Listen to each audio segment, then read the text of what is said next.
Maybe we should stop eating. Why? Because we're recording. Oh, no. No, I'm not a writer. Okay. Picture it, pink pants and a floral shirt. Shall we begin? Always start. I just like to make sure that we're clear. And now you can... Because I can see it. Good morning. What's up, guys? It's your boy Ramont. And this is Reese. Coming to you from... Oh, you set me up for that one. Don't give me that. We are coming to you live from a secluded location in the DMV area. Am I supposed to say something after? No. If you're just tuning in. Right. If this is your first time here, welcome. Okay, welcome. And if you're coming coming back, have a seat. We appreciate you coming back. Of course. We love our listeners. We know who some of you are. Your feedback, your posts, tagging us and stuff. So much. Yes. Thank you. We really appreciate it.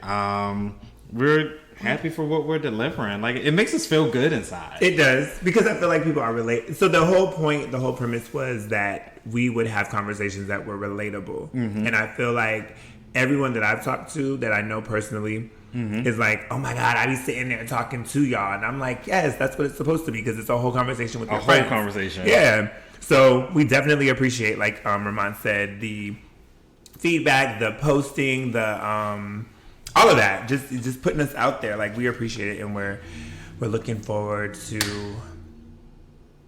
doing more and more and more. We're on an episode, so I have to shout out episode 11 because 11 is my favorite number.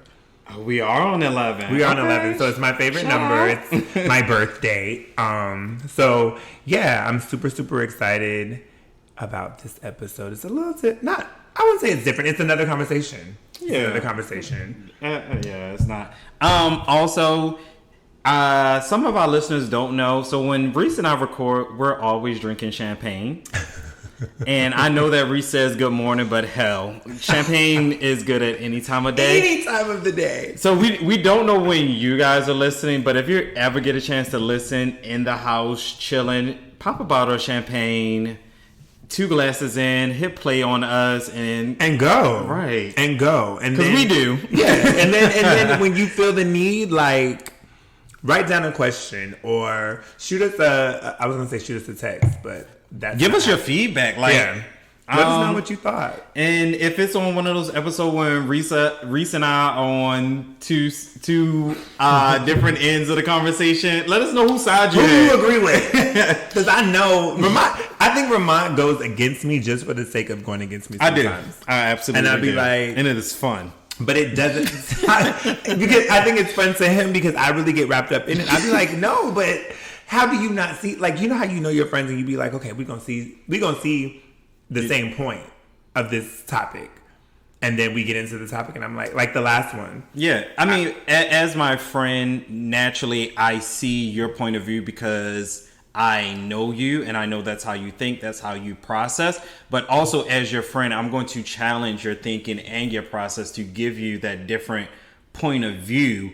So therefore, you're not just looking at one thing one-sided. You always got to look at the other side as well. Exactly. So that's why I do it. Completely agree. And I get it. It makes complete sense, and that's why we're here. That's why we're here with a little R&R. We're here, y'all. Before we get started, guys, prior to us recording this particular episode, rest in peace. Our prayers go out to Ruth Bader Ginsburg's family. It was announced that she did pass away this evening. So definitely rest in peace to her. And this is another reason why it's very important that we get out and vote this year. We do just want to make that loud and clear. They say tell someone that you know. And honestly, you guys are the people that we know. As of right now, so definitely please get out there and vote this November. And she was a Supreme Court justice, and if you know or don't know, they make a lot of decisions. That Roe versus Wade situation itself, that's fine. It's on mute, so we shouldn't pick up any sound from that. Sorry about that, guys. A lot of major decisions that have shaped the United States as far as who has rights and everything like that. Those major cases have gone to the Supreme Court. Some she has voted on. She basically helped pave the way for LGBTQ rights, civil rights things as well. And as we see this particular president put on shit shows in front of the camera, behind the scenes, he has stacked the courts. Especially in that federal, state level, he has stacked the courts. I think I read somewhere that he has appointed more judges in his 4 years than Obama and Bush did in their 8 years. So he's been working, and we're looking at what he's been saying on camera and everything like that, but he's been working behind the scenes, and those appointees, they are lifetime. Like, people that get appointed to this, they don't retire till they like a good 80, pushing 90 years old. Like, they are in there, and you have to think that these people are going in young, 30, maybe 45. I'm not for sure the particular age, but they're young going in, and they're going to be there for a long time. A long periodical time. So outside of our presidential election, make sure you guys are voting for those local elections as well, because those people help shape your community, where you live, and everything like that, and those particular changes that you want to see. And make sure you read up on who is actually running and who you need to vote for as well. Has your best interest. But yeah, I mean, they have their bios and things like that, and you're going to hear about what they're for. Just you look into what they've done. Yeah, and that's a very important part. Yeah, what have they done? And what is the vision? What is the vision? What's the way ahead? I mean, and I feel like the way ahead can be anything, but if it aligns with what's been done, then to me that makes sense. When you're listening to somebody talking about they're going to do 50,000 things, and you're just like, well, how, when you haven't done anything close to that, then that's a whole problem. So pay attention. Like Ramont said, vote. Get out there and vote. I mean, please do. We have to create this space, and we're going to tell y'all vote for every episode leading up to the November election. Every time we start this podcast, you're going to hear us tell you go vote. So just do it. I mean, early voting started in Virginia today. So and the line was wrapped around the corner. So if you have early voting in your state, definitely take advantage of it. But definitely get out there and do it. Help those senior citizens, those people that are not able to get out to the polls, especially during this pandemic. You gotta stay 6 feet apart, can't crowd. So wear your mask. It's a lot that we got to do, but it's all going to be worth it in the end. Especially if we all get out there and do what we need to do. Exactly. Whew. Okay. That was announcements, bitch. That was announcements. I need to take a drink on that one. I wasn't right. I'm like I was at church. Let me just sit here and just take it all in. Yes, sir. Amen. Yes. So, moving on from that. Ready to get into the topic? Let's get into the topic. Go ahead, Reese. Can you introduce us? I'm going to introduce you to the topic. Okay. Hold on. Right. Real quick. Do you remember that Fantasia and Jennifer Hudson song? They did like a woman-to-woman type of song. I'll play it for you after this. And I can't remember if it was Jennifer or Fantasia. Like, you're talking about the one where she called and she was like, I'm his only woman. And she was like, I can't remember if it was Fantasia or Jennifer's like, I need to introduce myself. She's like, you don't need to introduce. She said, I don't need no introduction. Right. I am Jennifer. I am his woman. I am Jennifer Hudson. If this was 3 years ago, yes. Where did that come from? I'm sorry. Like, because I say introduce. Oh. That's all right. I'm like, what? I mean, we do share a man, but no, I'm playing. Joking, kidding. We do. Go ahead. I don't give a fuck. Go ahead. We do. We in a whole... Anyways, the topic for today, what we are talking about today is insecurities, but not only insecurities, but finding that security in your insecurities, right? Mm-hmm. So I feel like, I don't even know how I came up with this topic. I can't remember the premise behind it. I think we were talking about something else and it just clicked. It clicked. Yeah. So we giving y'all a lot of behind the scenes. So the way that we come up with our topics is legit having conversations. It's on the fly. Like, legit. We'll be talking about something and... we'll be like, ooh. That's good. That's good. And it'll be a moment where we're like, we're having the actual conversation, and then normally it's Ramont. We'll say, okay, stop. We'll just save this for an episode. We'll make write that down. Right. And then I have all these ideas in my head, and I'll be like, well, that's not a whole episode. That's not a whole episode. And Ramon will be like, no, we're going to spin it like this and do it like that, and it's going to be an episode. So here we are talking about our insecurities and becoming secure in them. Everybody has them, so I think it's a good conversation. Everyone does. I'm feeling like people are going to be able to relate. So I can kick it off if you want to. Of course I do. One of my insecurities was my looks. Well, wait. Before you get there, definition. Oh, yeah, you already got there? We already stepped out there, but let's go to the definition of... I mean, we all know what an insecurity is. Yeah. This tells you what type of person Reese is. He just jumps right into it. He don't give you no kind of foreplay. He like, bitch, I'm here. What's up? Let's do it. Don't do that. I have a funny story about that, but that's another time. No, read the definition. I mean, granted, we all know, but I think a definition is good because it works. Yeah. So the definition of insecurity is uncertainty or anxiety. Look at that. Let me roll it back. The definition of insecurity is the uncertainty or anxiety about oneself, the lack of confidence. So that's the definition, and it makes sense. I mean, it's not one of those things that's hard to figure out. So insecurity, one of mine is growing up with my looks, right? So I think growing up when you're a kid, and I think this is where, so I look at it from a perspective of when I was growing up, I was always, oh my God, he's so smart. Like, people would always, that was my compliment, the compliment to my mother. Oh my God, he's so smart. And he's so, like, I would have, I guess, intelligent conversations with adults. Because I think you stayed in adult conversations. I was grown in my head. Coach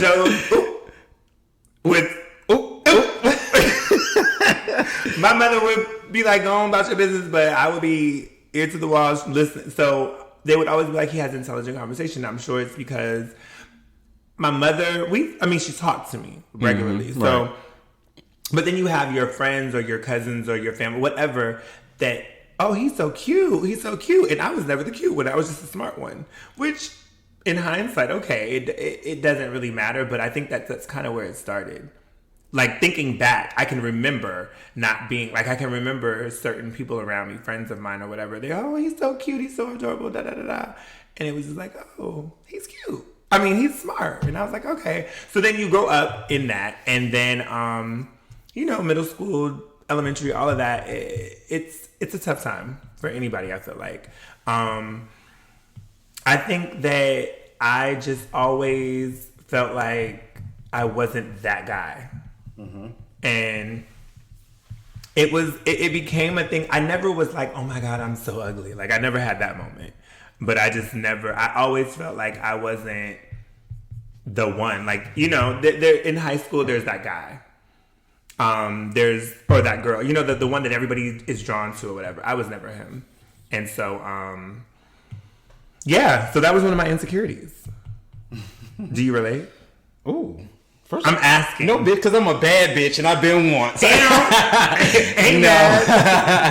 But really, I dealt with looks as well. And like I said, I think it's just a thing growing up. Naturally, family will tell you that, you're cute and smart and everything like that because it's your family.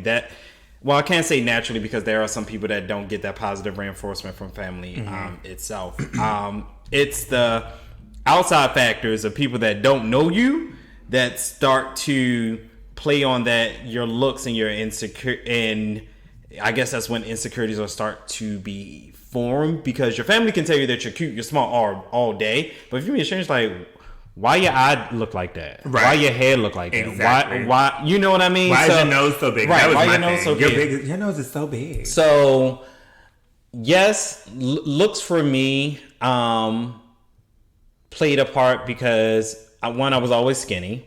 Mm-hmm. So I was always this skinny guy. So I was always skinny. I'm not going to grow. And of course, you got the family that make the jokes as far as, oh my God, I wish I was your size. I wish I was skinny. And in my mind, it's like, well, I want to gain some weight. Like, I don't think like this is good. And I didn't like, I had to wear glasses before I was, well, yeah, I'm blind. I know you wear glasses now, so when did you start wearing glasses? I started wearing glasses, I want to say middle school. Okay. But I didn't grow up in like the riches of homes or whatever, so I think like my glasses came from like, I don't know, like the state or whatever. Like these people, they came to the school and, you know, they did prescription and gave me glasses. I didn't like those glasses, but they were the glasses I had.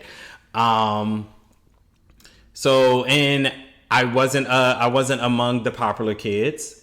Really? So I wasn't. That is so weird. I wasn't. No, so weird. I was not popular at all. Like I was the skinny guy. I didn't have the clothes per se, fashions, really? Whatever, all that jazz. When you think you know your friends. No, I was not. So I had glasses that the arm broke off. So of course I had tape on the side of my glasses or crazy glue because I tried to put the arm back on. So yeah, that was me. And so what's crazy is, and I'm sitting here like, wow, because I wouldn't have thought one, but we had kind of the same experience. Only I don't think that while I wasn't popular necessarily, I was friends with everyone. Like I had, there was like in my group, I felt like we were popular. My personality has always been this. I was a loner. I was picked on. Well, you're an only child too. I'm an only child. So I was kind of I grew up in inner city, but my mom didn't allow me. Well, I don't want to say allow. She protected me from like that inner city life. Like, you know, I'm right. Yeah, so yeah. I'm not as aggressive, hood per se type of person. So no disrespect to y'all hood buggers from Baltimore. Okay, I'm gonna try to keep moving with the show. So I went home. I watched, my movies or, my superhero stuff or whatever like that. So I was picked on. I was different. I was quiet. So the people that were hard, like the people that would picked on me because I was quiet. I was weak. I was soft. Right. In a sense, type of situation. So yeah, that was so not really directly related to having insecurities, but just a quick question because I just want to know: at what point, or was there a point where, when you were getting picked on, that you decided that you had to fight back? Like, did you realize? So for me, from my experience, people did the same thing to me. So I wasn't super masculine. Obviously, I am the adult version of my child. So personality is kind of the same. I'm outgoing. I had my friends, and I was cool with some of the other people. I don't think I was in the in crowd necessarily, but I was okay with that. I was good in the space that I was in. I just wasn't as secure. But I feel the same way. I feel like I was tried. Like when people didn't know who I was, in school or whatever, they would try me. And so I feel like in the 9th, 10th grade is when I started getting into fights. Like, at least I got into one significant fight every year until I graduated. Oh no. So you never. I mean, I got into fight. My fights were in middle school. I didn't get into fights in high school. Oh yeah, they was trying me in high school. in middle school, middle school was pretty much that inner city middle school. I was the quiet guy with glasses that would be picked on. I got into maybe one fight there. I fought back. You fight. I grew up in the inner city. I had cousins. Right. But I was soft. I was the weird guy. Like I wasn't. That's crazy. I wasn't. In a sense, I was sheltered because my mom wouldn't let me. I wouldn't be out there getting dirty, running around with the boys, wrestling, playing in dirt, baseball, like all that jazz. I probably didn't do, if I went to my farther side, then I had the freedom. Okay, I can run, I can play it, I can get all the stuff there. Yeah, I did. Until I knew my mom was going to come pick me up, and then like I can't get dirty because my mom's going to beat me if I get her clothes dirty. So that was not going to abuse. On the next episode of A Little R&R, we're talking about abuse. Right. But I mean, that was like her scare tactic just to make sure my clothes stayed clean. Right. No, I get it. But yeah, that was me growing. That was me growing up. Like and always thinking like, I'm not other popular people. I don't dress like them. I'm not in that friend group. So it make you feel like FOMO, fear of missing out. Like why can't I be part of them? And like, you know, why does everyone like them? And why don't I have, I have friends, and everything like that. They were nerds. All of them were not nerds. I didn't come into my own. Honestly, I didn't come into my own until high school. So is that when you feel like you came into so that insecurity of looks, did that fade in high school? Like, did you come into that and start? Okay. What was that moment? Like, what was it? Not moment. That's not specifically the moment, but like what changed and created this? Okay, you know what? That's not necessarily an insecurity anymore. What changed? I mean, you just gotta accept it. At a point, like you just got, like, it is what it is, and okay, I'm skinny, I'm going to be skinny, I might as well buy stuff for the skinny person. Like it's not going to change. I gotta start.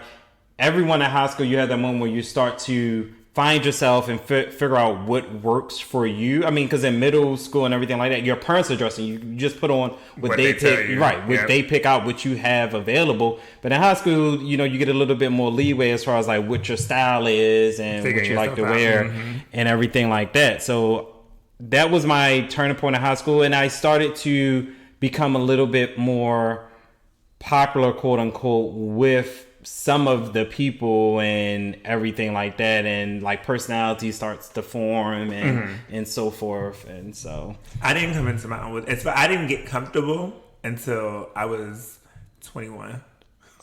Oh yeah, duh. No, I'm like literally. I was never like beating myself up, but I just, how you just know you know who you are. So it's like I'm not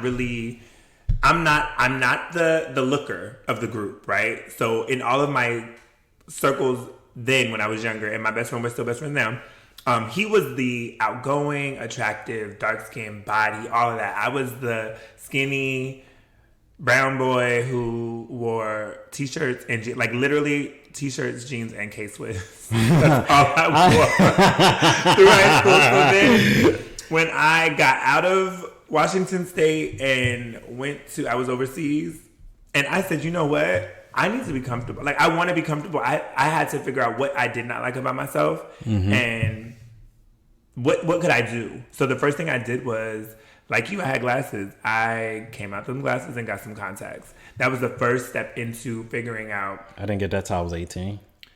I was 21. And when that happened, that was the first, like, okay. And then I think I just started paying more attention to what I was wearing and figuring out what I liked and all of that. So I decided, I guess, in a sense, that this is who I am. I'm comfortable with it. And I think that when you do that, when you become comfortable with who you are, whatever that insecurity is, then other people are more accepting, because now you have a sense they don't see it as something they can pick on you about. Yeah, because you're not insecure about it. Right, exactly. You've accepted that this is who I am, this is what I look like, and I can do this to improve whatever I don't like, and that's going to be that. But I think that I carried myself much different. And that's where I won't say that people, and like I said, I don't think people ever really pick, like my appearance, like my nose is probably the one thing that people would, oh, your nose is so big. And I'm just like, but I think as I was younger, my nose was probably the same size. So my nose was probably much bigger then than it is now, because it fits my face. But yeah, I think that the biggest thing for me was accepting that this was what it was going to be. And if I was going to change anything, can I do it? Okay, I can. I'm going to do that and get comfortable in that. Right. And again, that air of confidence you have, not cocky at all, but just confidence. People respect it, I feel like. So I while you were talking, I realized my turning point as far as when I started accepted would have been around 10th grade again, high school, when I started modeling. Okay. Because, of course, modeling kicked off. What year did I graduate? This man has a whole career in modeling. Girl, shit. This is the Cynthia Bailey of the group. But joining that modeling group back in Baltimore is what gave you the confidence that let you know that you're cute and you're fine how you look. Right. Because at that time, someone saw me like, okay, he's good, he's cute, he fit. Like, you're skinny, so you look like all the other boys that we need to sell boy clothes to and everything like that. You fit that size. Mm-hmm. And it was other male models that I was like, oh, like it's other, and they were accepting like, no, bro, walk like this and don't walk with your head down, walk with your head up. You need to look this way and you do this and you do that. So that in me is what gave me confidence, because leaving school and then going here with these other group of people that are basically doing the same thing that I'm doing, and I may be skinny, he may have a body, but we're all working together type of there's situation. No shaming or anything exactly. Like that. There's no shaming. Everyone's helping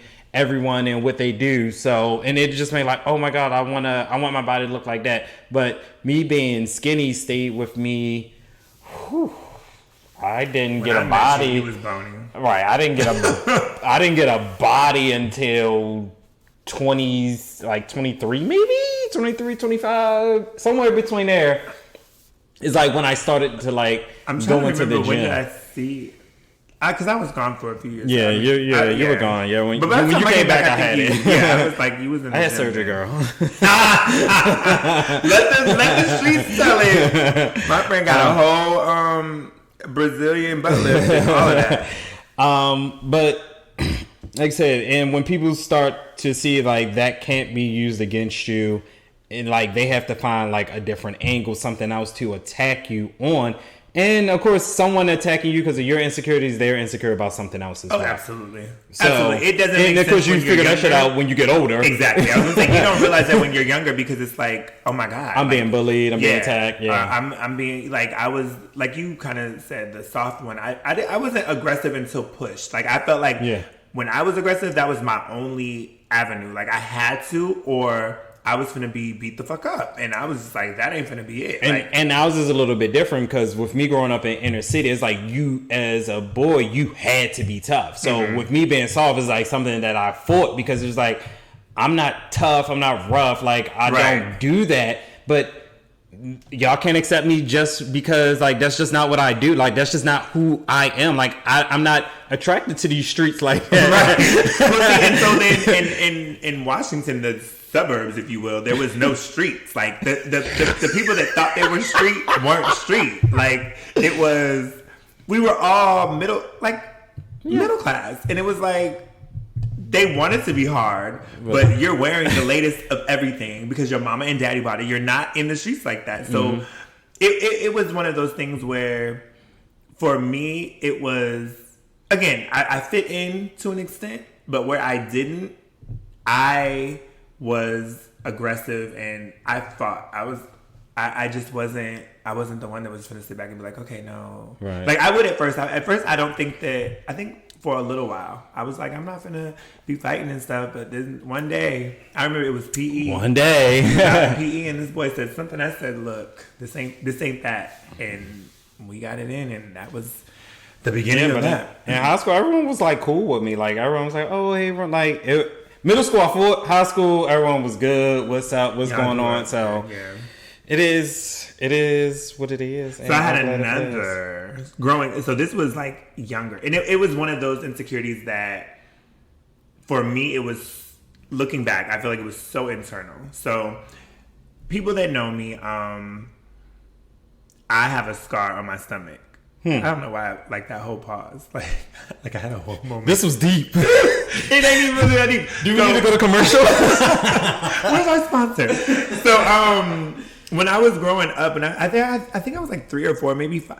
I don't think I was in school yet, so I'm thinking 3 or 4. I was on my big wheel, and my cousins were pushing me, so they pushed me, whatever. I think I went down like a little bit of a hill, and the handlebars of the the handlebars of the big wheel kind of turned and jabbed me in the stomach. So in jabbing me in the stomach, I ended up getting a blood clot in my pancreas. So my mother, the story, the way that I remember is she said that I wasn't, like my stomach was hurting, whatever. So she took me to the hospital. So this was all internal. Yeah.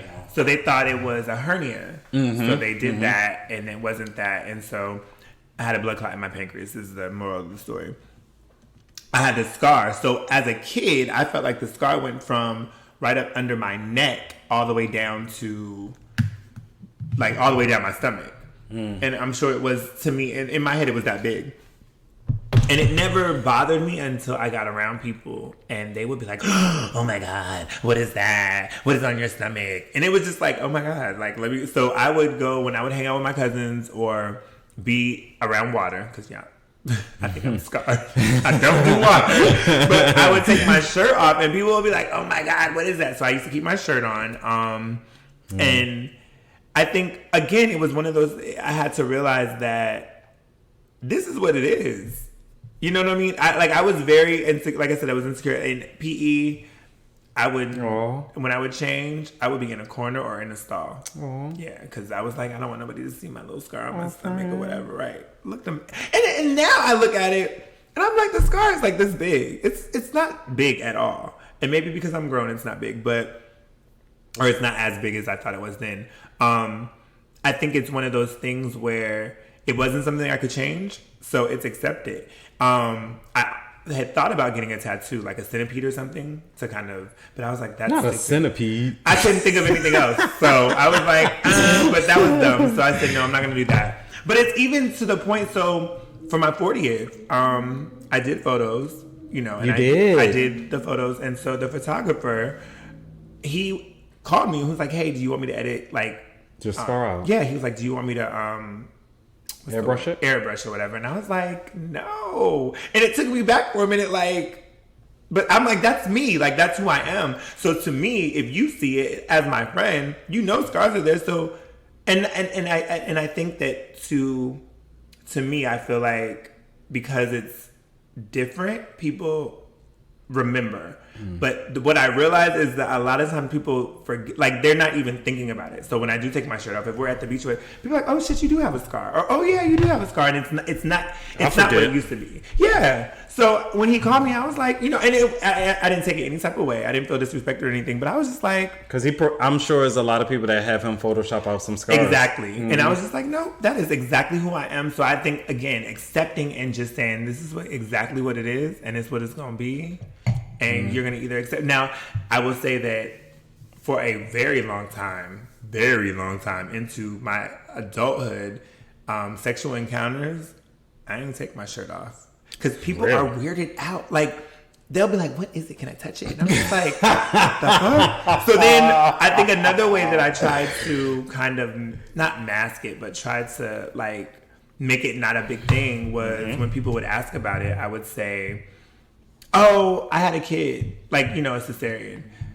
Not knowing that I think a cesarean scar goes a whole different way. It does. But it was like, it would be funny to me because people would be like, wait, what? You, okay. So I think that kind of joking on yourself is a way that kind of gets you out of that feeling some type of way. Because if you can laugh at yourself, then, you know what I'm saying? Nobody else is going to be like, oh, if I can laugh at it, ain't nobody finna try to get at me with it. So up until this, I thought that you got your scar in the line of duty. Because we never talked about it. We didn't, but... So I thought it happened during your time. No. I don't know, because that would have been a good story, though. Purple heart and everything. Right, bitch. See, I be thinking, friend. Right. No. That's a good story, though. Look, when I do finally retire, I'd be like, oh, I got this car. You would know. Okay, let me tell you the story. Bitch, take them back. Yes. No. No, it was a good old big wheel. And a big wheel, girl. A big wheel. And a blood clot in my pancreas. And a blood, girl. This sounds so it makes me roll my eyes thinking about it. Like, even saying it, because it sounds so like... So like, your insecurity was your scar. Mine is my body. Or is? My body. Was or is now? Is. Still? I mean, I'm kind of like over it, like it is what it is, but this is what I think of internally sometimes. Mm-hmm. So, being that I was always skinny, mm-hmm. even with going to the gym, working out, I would still look at myself and see the same skinny person over and over. That, yeah. So it was like, no matter what I did, no matter how much weight, like, I remember I was 145 for the longest. I was like, I have to gain weight, I had to gain weight. 145 pounds? 145 pounds. How tall are you? Just 5'10". Okay. That's tiny. I was small. Are you 5'10"? I'm 5'10". Girl, I don't believe that, friend. Okay, you don't have to believe it. I'm 5'10". Moving on. Sounds like 5'9". So when I gained the weight and I was like, okay, I'm like 185, I'm 190, I would still see the same skinny. 145. Right.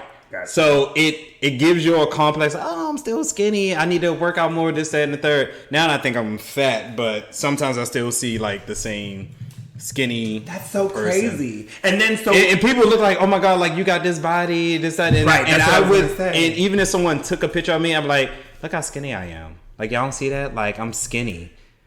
Like, I see that because I have. So I don't think it's insecurity, but a friend of mine, she always used to say that I had body dysmorphia, because when I look at myself, I see fat. Like, I don't see myself obese. I've never been fat, like, yeah, in the literal sense. But I think for me, I've always been, and maybe because amongst even our friends, I'm one of the tallest, right? Mm-hmm. And so I carry a little more weight because I'm taller. But you have all of these other shorter and smaller. Mm-hmm. So sometimes I look at pictures, I'm like, damn, I look like the big fat ass friend of the group. But then it takes somebody to be like, where do you see that at? Because a lot of they'll be like, what? And I'm just like, you. And people are like, where do you see skinny at? I'm just like, you don't see it? It's right there. Yeah. It's like literally right it's there. Your own personal thing. But I don't know, because that one, the being like, not that I think that I'm literally fat, but I just think that I have more weight than I want, and that to continue for me, I continue to say that as a means to preventing me from really getting fat. But let me tell you something. With friends like y'all and the man I date, I can't be insecure, and I can't be sensitive. Child, even if you are, you gotta keep that shit to yourself. You gotta go home and cry. You gotta go home and cry by yourself. Ramont is my outlet in this friend circle because. But the way that we clown each other and joke each other, it builds up that confidence that no one else could step to us outside of our friend group and say anything about us. Right. Because we didn't already heard it. Not that saying we didn't already heard it. Well, we didn't already laugh about it. You don't want to say it because the wrong one hear it is going to be a problem. And then on top of that, like you said, we've heard it. Like we've said some of the illest shit to each other. Illest shit. And some of the shit where we be like, bitch. Damn, did you say that? Did you say it? But I just be looking. And then the people outside of our circle, because I have a couple of friends that are just like, oh my God, y'all talk to each other? Like, I don't want to. We do. And I'm just like, well, I don't know how we got there. Honestly, it's healthy for us because when it comes from a genuine friend and we're just in the midst of conversation and we're just clowning each other, it lets us know that, okay, we can laugh about this. And I know that person said there was no malicious intent behind it. Right. You know what I mean? Right. So it goes off a little bit easier than someone that we don't know that just probably gonna add bitch, you fat ass bitch to the end type of situation. It's going to be a whole problem. But we'll call you fat, and like it hurts my fucking feelings, girl. No, I'm kidding. I'm not.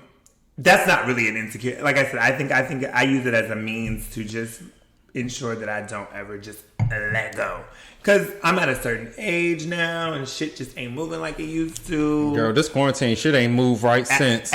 For nobody. Girl. I feel like everybody just sitting around and just blowing up. It is what it is, girl. But, fuck you. Right. Here we are. I mean. Somebody like it. Okay. Somebody or a few. So yeah, I get it. Then there's the whole what's our next one for me? Education. So when I moved, that's a trigger for me. Go ahead. It's a trigger for me too. So when I moved here when I first got here in 2003.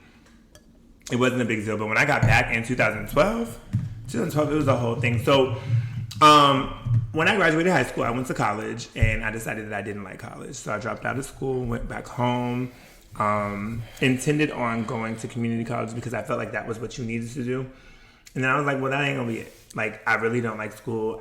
I had a bill at the college that I went to. So, yeah, it was like, that's not my thing. So then when I decided to join the military, it was like, okay, well, this is a means to building a career. Mm-hmm. And not that I didn't go into it like, oh my God, I don't need education. It was more or less like, okay, they're going to pay for it. But I still am working on my career as well. I got wrapped up in my career. And so when I got here, people were just like, oh my God, where did you go to school? And I'm like, well, I dropped out. No problem. Like, I had no qualms about having dropped out of school. Like, but when I realized that this community was like, oh, you didn't go to school? It was almost like, you're not really black. Like, you can't sit with us type of situation. So then I was just like, well, fuck. Like, okay. So, it was an insecurity for a while. Until I decided that, you know what? A good friend of mine said, school isn't for everyone. Mm-hmm. And then I think that, and it's going to sound bad, but I don't mean it to be bad at all. My mother was she was the one in the family that did everything the right way, in a sense. So she was in school. She did really good in school, like grammar school and all that stuff. I say grammar school because she's older. Shout out to mom. But she did really good. So through high school and everything, she did really good. So then she had me when she was 20. Yeah, 20. So a lot of times for young mothers, that stops the show. You know what I'm saying? But she persevered and went to college, and she went on and did things. Like, so that was my role model, right? I felt like that's what I needed to do. I'm not into that. Like, school is not my thing. I recognize that it's what I need to do in the day that we live in. I have to, because it's necessary. But I feel like it was a little bit of pressure maybe, but I guess not enough, because it wasn't what I wanted. So all that to say, you get here, you have these different people kind of shunning you because you didn't do this, and then you're like, well, fuck, well, why didn't I go to school when I was there? Why didn't I finish? And it was just a lot. So I found myself feeling like less than, I guess, in a sense. And then I had to realize that I make the rules for my life, and I'm going to do what I want in the time that I want to. And it's going to work for me. So that was my kind of aha moment. Like, I'm not going to be put against your expectations of what I should be doing at my age or whatever. I'm going to do what works for Reese, and I'm going to be good, because that's just what it is. Like, I'm not gonna live up to maybe in anyone's standards. But if I have my own and I'm living up to those, then I'm good. So that's where my whole, like, I guess overcoming that insecurity was more or less accepting and owning who I am, and knowing and being comfortable in that. Right. And moving forward. All right. So I feel like that was like a whole dissertation. I know what a dissertation is, because I do go to school, but maybe not when you say it. So, like I said, education is it was. I'll put it in past tense because it's no longer an insecurity of mine itself. Naturally, of course, I wanted higher education after, graduating high school and everything like that. But I did go into, start working and everything like that. But in the back of my mind, I have to go to school. So like you, similar, I enrolled. I did a semester and I dropped out. Mm-hmm. I wasn't focused. I wasn't really into it. Like, it just wasn't my time. You went right after high school? No. Okay. This was a few years later. Okay. So I just wasn't ready. And as time went on and you grow as an adult and you meet different people, and my insecurity, as far like when I went the first time, I went because it's something that I wanted to do. It wasn't any pressure behind it, but I realized I'm not focused. I'm not giving it my all that I should be giving to it. But then it came to the aspect of the people that I was dating made me feel less of, because I didn't go to school, and they were either one was in school at the time and pursuing what he wanted to do, and then the one after that had graduated and his degrees is all that he'll tell you that he has. So as time went on and you grow and you're getting into different circles and meeting different people, you find out, of course, they're educated, they went to school here and this, that, and the third. So how I started to look at it is, if, yes, you went to college, you have your master's, you have accomplished this, you went to this school, you went to that school, but at the end of the day, we're sitting here in the same club. We're still here at the same lounge. I can go to the same table. I can go to the same restaurant that you go to. I can pick up the tab like you picked up the tab. Right. And you start to notice that even though these people are, and maybe I guess the circles that we came in contact with were different. No one, and this was said, no one that I met in a friend capacity made me feel less of because I didn't go to a school versus the people that I was dating. No, I think it was the same thing. I think that for me, it wasn't. So the friends that I met, it was the date. And honestly, they never even brought it up as far as, oh, you didn't go to school. Like it was never brought up. It was more so, this Ramont, he cool, I bang with him, this type of shit. Right. Like we all do the same thing. Like that's where we're connecting at. Like education never played a factor. Like I can sit here and have a regular conversation with you, in-depth conversation with you. Just because I didn't go to the schools doesn't mean that we can't sit here and have a conversation. So they never made me feel less than. However, I do know people that do act like that. Yeah. If you did not go to school, if you did not, and everything like that. So I think it's mostly the dates, because I feel like the same way. Definitely was. When you're getting to know, for me too, when you're getting to know someone, it's like, okay, where did you go to school? So for me now, I'm just like, listen, we can have that conversation all day. Like, I'm not more impressed with somebody that went to a particular type of school. You can have all the degrees in the world and still be a piece of shit. Exactly. and have, period. And have none and be smart as hell. And be, right. I think some people are instilled that if you have your education, you have to be basically put up here. But when I started to, and I used to feel bad that, oh my God, I didn't go to college, I didn't obtain this higher education, I'm not going to be accepted again back to school when I couldn't fit in with the other crowd because I didn't dress a certain way or look a certain way. I felt as if because I didn't have the education, I'm going to be limited to the people that I can hang around, and that wasn't the case, because those people, you have to look at it like we all doing the same thing, like. Period. At the end of the day, regardless of your education, right, we do the same exact thing. I can buy what you buy.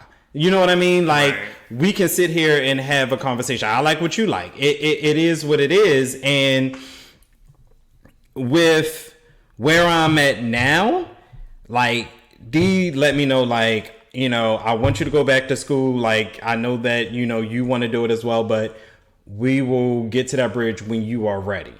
So when I enrolled into school now, it's because I made the decision. Mm-hmm. Okay, I'm ready to go back. I can be more focused. I can be more into it. I now know what I want to go into versus guessing what the fuck I want to do. Something just because. Right, just because, just to say I went, and it feels a lot better now doing it versus the other ones that would force me, oh, you gotta go back and everything. I remember, I can recall like that, feeling that pressure to live up to someone else's standard. And it's like, but it doesn't, I mean, I guess education does change you in a sense, but not necessarily. I am, at the core of who I am, that's who I am. You know what I'm saying?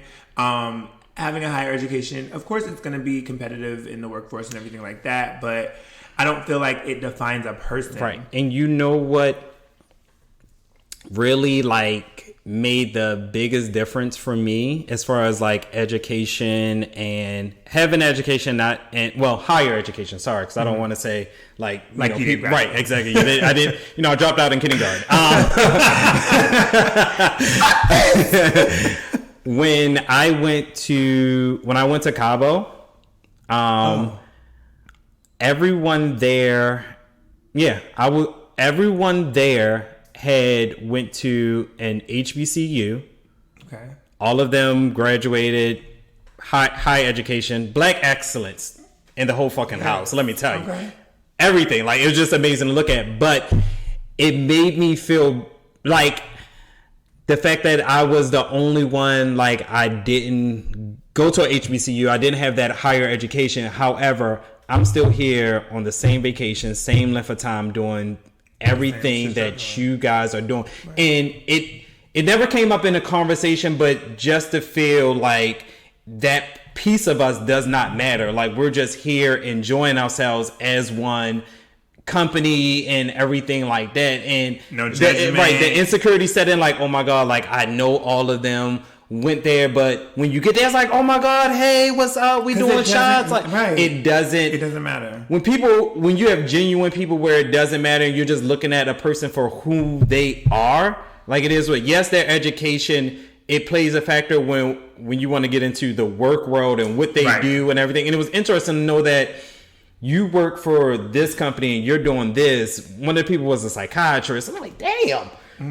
Like, shit. Like, okay, come on, black doctor. Okay. And like one working in PR, and they've been working with celebrities and everything like that. But at the end of the day, we just all here having a good ass time, and like none of that. Only time that shit mattered when everyone was up at, it was a 2-hour time difference. So everyone's up at like 5 o'clock in the morning on like video conference on the phone talking to people. That's the only time it clicked. But once those laptops shut and those phones hung up, the human in them, we all went back to being normal. So that, I think, like, that was like my eye opener. Like, it really doesn't matter, and I can hang out with these people and have a good ass time because they're just regular people. Well, I don't think that it doesn't matter. It doesn't matter to some people, and I think the people. It doesn't define who you are in a sense. It depends on where it's being applied at. If we're just friends getting together, it's not going to make a difference. Right. But if I want to network with you and find out what you do, and if I want to give you my resume, exactly, then it can come into play. Yeah, absolutely, and I get it. Like, I feel like it's definitely goals. Like, you want to be educated and all of that, but my thing is, I don't feel so.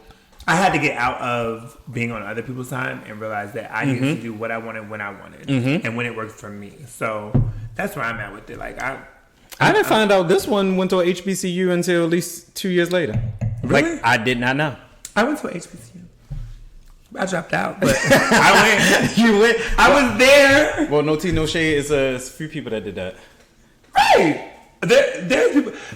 Can we be honest? There's people walking around talking about their degree when they're not. Stop it. It's people that's going to homecoming for schools that they didn't even attend. But that's neither here nor there. That's not what our show is about. We're not talking about these people and what I mean, when they want to throw it in your face, it's a different story. Right. Yeah. Well, I mean, and that's the only listeners, that's the only time you will bring it up. If you know that motherfucker ain't complete that school that they going to homecoming for, keep it in your back pocket, and when that bitch pop off, when they start popping them guns, and they try to make it seem like they got this, that, and the third from that school that they didn't graduate from, that's when it's okay to bring it up. But other than that, it does not matter. It doesn't matter. It does not matter. But it matters. Yeah.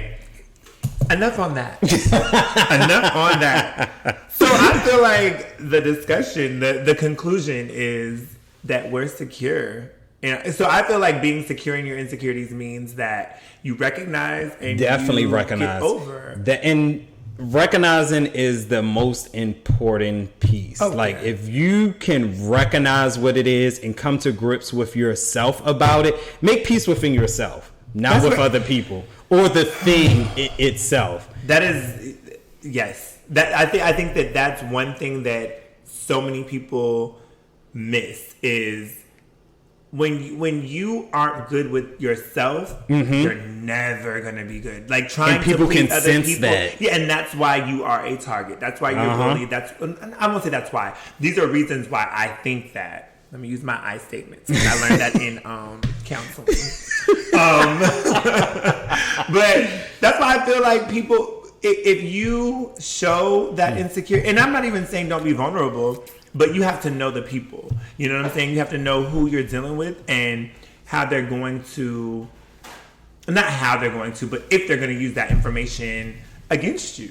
You know what I'm saying? Like, oh, I know that you feel a certain way about your body. Am I going to walk around calling you bony bitch? Like, knowing that you have and not that you do now, but you know what I'm saying? Like, you get it. And I think that people have to, like you said, come to grips with it themselves, deal, and move on. Know that if you're good within yourself, can't nobody else affect you. Can't nobody else affect you. It's done. And that, to me, is the secure in insecurity. When you've accepted and you are good within, can't nobody say shit at all. And you own it. And that's on. I sat in... that's not on, period. But it's coming. Go ahead. I sat in a room with people that went to a PWI and people that went to, and half of the room PWI, half of the room HBCU, and they sat there and argued the difference between the two. So it was an interesting conversation to see them go back and forth and talk about their experiences. And basically, you can't shame me for going to a HBCU, and you can't shame me for going to a PWI. This was my experience. This told me this, that, and the third. The sad part is I facilitated the conversation. The one that didn't go to neither. I was able to be like, okay, but you're a little bit excited. Calm down, because you're not listening to what this person said. Like, I was able to facilitate and get them to hear versus yelling across the room about their experience. Like, people were getting mad and like frustrated. They're just like, whoa, like, let's take a breather. Let this person talk. And like, the one person that didn't go to neither is in here facilitating between the both of y'all how to talk to each other. And that speaks volumes. I think that says a lot. Like, it means. But it was a good honestly, it was a good conversation to hear both of their sides about this. Like, I understood both sides. I understood where they were coming from. Everyone made good arguments for both, but the end result was, we're black, we're here. We made it, and this, that, and the third, so we shouldn't beat up each other, but we need to just basically respect the differences as far as where we went and how. And sometimes it dealt with geographic, it dealt with how much each school cost and what my major was, and this offered this versus this school down here did not offer. So it was very good. Was this work related? Or no, it wasn't. Oh, okay. It was a group of friends. Okay. Yeah. That's cool. That's dope. It says a lot. But I'm secure to know that I didn't go to neither. But here I am. Getting y'all educated bitches together. Keeping y'all in line. The one that ain't. No, I think that's dope. And again, it shouldn't matter. You know what I'm saying? It shouldn't matter if you're educated or not. But it does say a lot. And it's, I don't know, it seemed like I wasn't there, so I can't speak to the conversation. But it sounds like it was very insightful. Yeah. But to go back and to your closing itself of being secure, take that look at yourself in the mirror and just basically love yourself and for who you are and what's there. If it's that scar, if it's that extra roll, if it's that stretch mark, if it's whatever it may be, especially if you can't change it, that you can't change. There's nothing medical, there's no surgery that can change it. Accept it, love it for what it is. It is you. There's a silver lining in everything. That's one thing that I've learned again later in life. There's always a silver lining, and if you look for that to me, I'm the person that I literally, and this is like my thing. So when I'm at work or when I'm anywhere, people are like, "Oh, how you doing?" or "Good morning, how you doing?" I'm like, "I'm amazing," and they're like, "What?" And I'm like, "Yeah, I'm amazing," and they're like, "Well, wow, that's really bold to say," or "That's different," and I mean this. I literally live by this. I get up in the morning and I say, "You know what? I'm going to be amazing, and I'm going to have an amazing day," because it's a choice. I can choose. I need to start doing that. Allow these things to, and it's not easy all the time, because when you have those days where shit is just kind of piling on top of you, you're like, "What the fuck?" It's like, this bitch ain't hear me outside. I was amazing. Right. But I'm saying, when like this week has been a week for me. Like, we kind of talked about it before we got started. But through that, I was just like, I can choose to sit in this shit, literally, or rise above and be beyond it. And I feel like when you set that tone for yourself, nobody can bring you down, because you're in control of you. That's another lesson that I learned. We can go into lessons all day, but yeah, you got to find the security for yourself. And don't look for the validation in someone else to make you feel bad about something that you or good. And honestly, if you know that it's something that you can change, set that goal for yourself. Don't set it on someone else's time.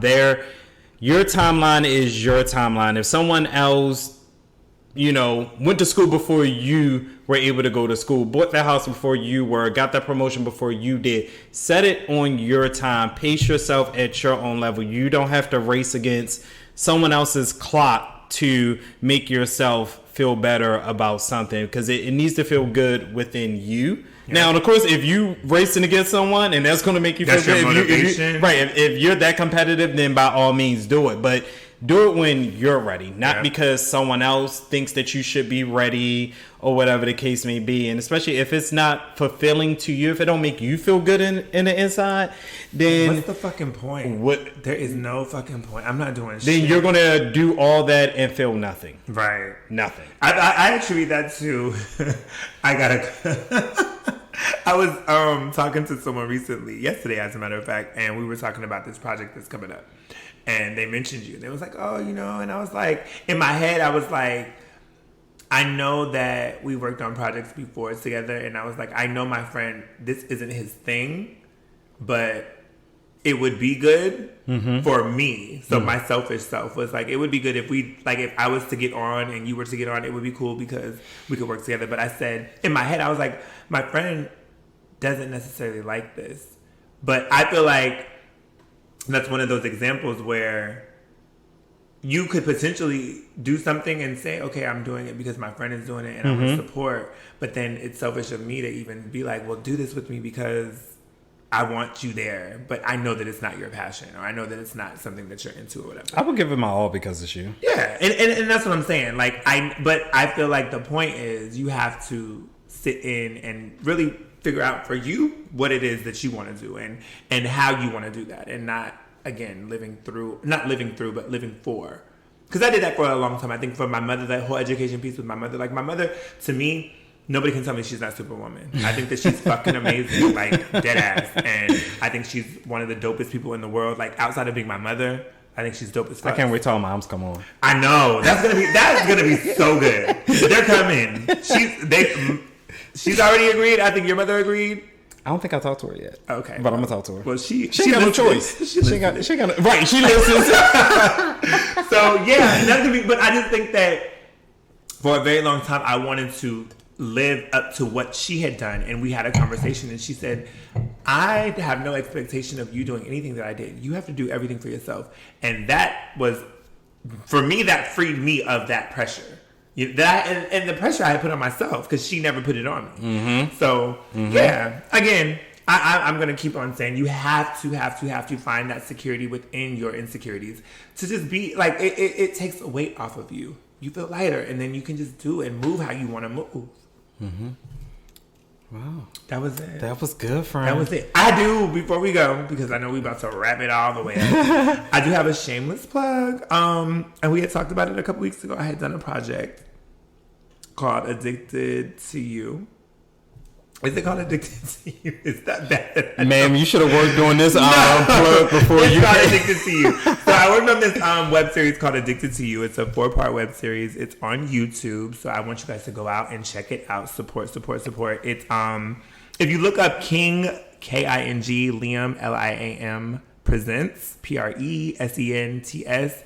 It's on his page. He has a plethora of web series, a couple that I've been a part of. Ramont has been a part of one or two, maybe. I can't remember. I can't keep up with his IMDb. I clown. But no, check out King Liam Presents. The newest project is called Addicted to You. I think we're 3 episodes in, so there's one more. It's actually really good. What I love about his work is that it's thought-provoking. I think it kind of gives an essence of what we do. You create something that people can look at and have a dialogue about. Okay.